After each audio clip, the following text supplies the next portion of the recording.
साथियों नमस्कार। वीडियो श्रृंखला डीके कहा की 5वीं कड़ी में आपका एक बार फिर स्वागत है। पिछले कड़ियों में हम मिट्टी के गिरते स्वास्थ्य और कार्बनिक पदार्थों के महत्व को समझ चुके हैं।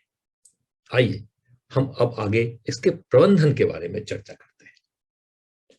बेहतर मृदा प्रबंधन, ऑर्गेनिक कार्बन के सही स्तर और भूक्षरण को कम करने के लिए कुछ जरूरी उपाय करना होगा, और इसमें सबसे पहला है फसल अवशेषों को नहीं जलाना। हालांकि पिछले कुछ सालों में इसकी अधिक चर्चा प्रदूषण को कम करने के लिहाज से होता है, लेकिन सही मायने में इससे खेत के जैविक कार्बन के स्तर और सूक्ष्म जीवों का बहुत नुकसान होता है। इसलिए जहां तक संभव हो खेत में किसी भी तरह के अवशेषों को नहीं जलाना चाहिए। फिर आता है ईंट बनाने के लिए ऊपरी मिट्टी का उपयोग नहीं करना, क्योंकि हजारों सालों की प्रक्रिया के बाद सबसे उपयोगी ऊपरी मिट्टी का निर्माण होता है, और ईंट बनाने के बाद नीचे की मिट्टी सैकड़ों सालों तक खेती के लायक नहीं रह जाता। बाढ़ की तरह सिंचाई नहीं करना, क्योंकि इससे भूक्षरण को बढ़ावा मिलता है। रसायनों का अधिक उपयोग नहीं करना, क्योंकि इससे सूक्ष्म जीवों का नुकसान होता है। और धान के खेतों का मशीनों द्वारा गंदला या कदवा नहीं करना चाहिए।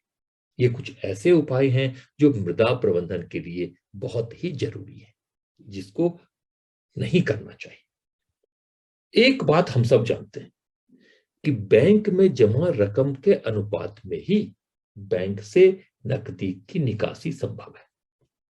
ठीक उसी तरह मिट्टी से निकाले हर सामग्री को की वापसी करनी होगी, ताकि जरूरत पड़ने पर फिर उससे लिया जा सके। अपना धर्म समझकर या कर्तव्य समझकर ही सही, इन उपायों का पालन हम सबको हर खेत के लिए किसी के डर या भय से नहीं, बल्कि स्वेच्छा से करना ही होगा। हम ये भी जानते हैं कि अलग अलग प्रबंधन के कारण हर खेत एक स्वतंत्र इकाई है, और खेत की मिट्टी जैव विविधताओं से भरा हुआ है।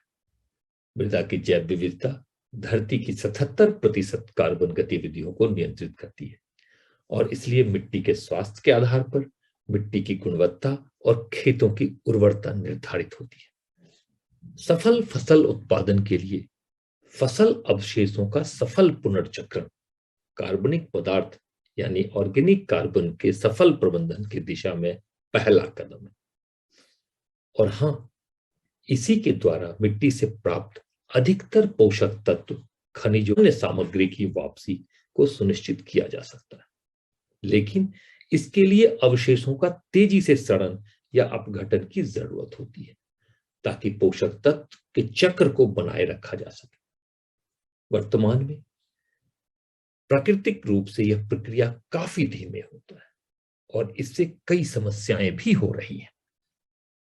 लगातार फसल उत्पादन या अवशेषों के निरंतर सड़ने गलने को सुनिश्चित करने के लिए प्रकाश संश्लेषक जीवाणु, लैक्टिक एसिड बैक्टीरिया, ईस्ट, एक्टिनोमाइसीटीज और कुछ फफूंद का सफलतापूर्वक उपयोग किया जा सकता है। और सूक्ष्म जीवों के इसी समूह को प्रभावी सूक्ष्म जीव यानी इफेक्टिव माइक्रो ऑर्गेनिजम्स या ईएम्स कहा जाता है। एक बार मिट्टी में मिलाने के बाद ईएम्स तेजी से कार्बनिक पदार्थों को छोटे छोटे भागों में तोड़ता है, मिट्टी में मौजूद लाभकारी सूक्ष्म जीवों की गतिविधियों को बढ़ाकर मिट्टी की उर्वरता में सुधार और कार्बन के स्तर को बढ़ाता है। मिट्टी में कार्बन के स्तर के बढ़ने से फसलों का बेहतर विकास, अधिक फल फूल और फसलों के पकने में मदद करता है, और थोड़े समय बाद खाद और दवाई के उपयोग को भी कम किया जा सकता है। ईएम चूंकि किण्वन विधि द्वारा या फर्मेंटेशन द्वारा तैयार होता है, इसलिए विघटन के दौरान किसी भी तरह का कोई गंध या परेशानी नहीं होती, जिससे तेजी से कंपोस्ट या खाद बनाने में भी ईएम का उपयोग किया जा सकता है। अब प्रश्न ये उठता है कि इसका उपयोग कैसे किया जाए। फसल की कटाई के तुरंत बाद ईएम का उपयोग खेत की मिट्टी या खाद बनाने के लिए सीधे कंपोस्ट बेड में किया जाना चाहिए। फिर उन्हें अच्छी तरीके से मिलाया जाना चाहिए। ईएम के उपयोग की मात्रा, उत्पाद में मौजूद घटक या घटकों के प्रतिशत पर निर्भर करता है। यह महत्वपूर्ण है कि ईएम की खुराक समय के साथ कम हो जाता है क्योंकि जीवाणु का स्वतः प्रसार होता है। साथ ही यह भी आवश्यक है और चेतावनी यह है कि ओवरडोजिंग से बचा जाए क्योंकि इससे नुकसान भी हो सकता है।